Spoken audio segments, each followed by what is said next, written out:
parents might offer a chance to avoid draconian punishment, should he or she be caught. And a human master there would be, somewhere. One certainty was that the machine had not decided to do this all by itself. The robot's Fagin would be staying in the background, out of sight, safe from fists and feet and whatever other form of opposition might materialize, waiting until the victim was blindfolded and helpless before coming on the scene. The model of Paddy currently confronting Harry had no tail. Neither was its grippers divided into fingers. The Fagin's all-too-human hands at this point, still remaining safely out of sight, would provide all the fingers necessary. He or she would walk on the scene only after the victim had been rendered helpless, clamped into immobility, and probably blindfolded. Paddy's only function would be to hold the victim still while the human operator rifled his or her pockets, or got on with the commission of whatever other offenses against the person that might seem like fun. Robbery, without serious bodily harm, was not punished on the same scale as mayhem or murder. On any world where human law prevailed, as far as Harry knew, the penalties were severe for building, employing, or even just possessing any kind of self-guiding devices intended to actually injure people. Following the robot's first rush, it had turned, unhurriedly reassessing its target. Now it was methodically stalking Harry.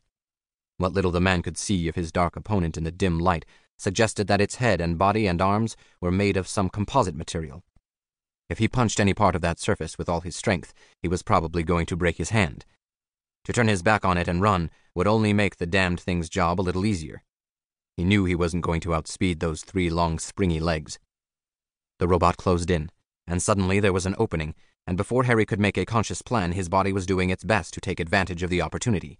His right leg got home with a thrusting kick on the bulky torso.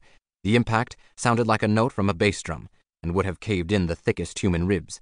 The robot was rocked back half a meter or so, but that was all. One of its grabbers, flailing wildly, thrown off its aim by the force of the kick, bruised Harry's extended leg, but failed to catch hold. This was not the kind of machine that people used when they set out to commit murder.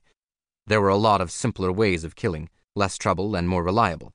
So, even if Paddy caught him, it wouldn't kill, which meant he could take a bigger chance. He decided to let his left arm be seized. One gripper had caught Harry by the left wrist and yanked him almost off his feet. But he would bet his life that that one was pretty quickly going to let go of him again. Now another gripper had Harry by one ankle, so he could no longer kick effectively with either foot. 1 second later, it had seized his right arm, but his left arm was no longer being held, and he put the newly available fist to good use, rattling the thing's head with a karate blow that he could hope, not much of a hope really, was hard enough to jar its senses.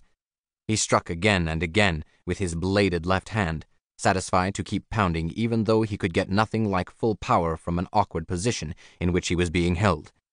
10 or a dozen hits like that, and suddenly he was free.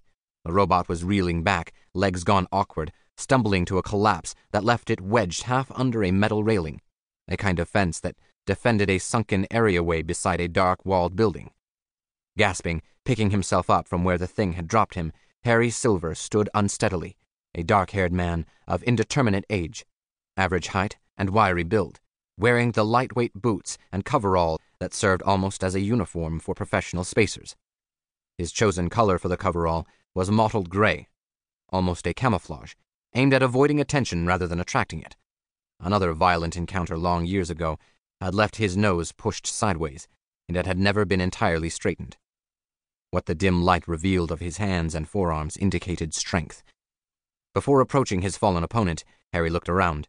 It appeared that whoever might be Paddy's Fagin, its human master and controller, was going to remain out of sight. Screw up one robbery robot, and you're an orphan. Nobody ever heard of you. But the orphan was interesting. Probably it was not totally disabled. But it did appear to be stuck in a position where a reasonably careful man ought to be able to take a closer look at it, with a minimum of risk.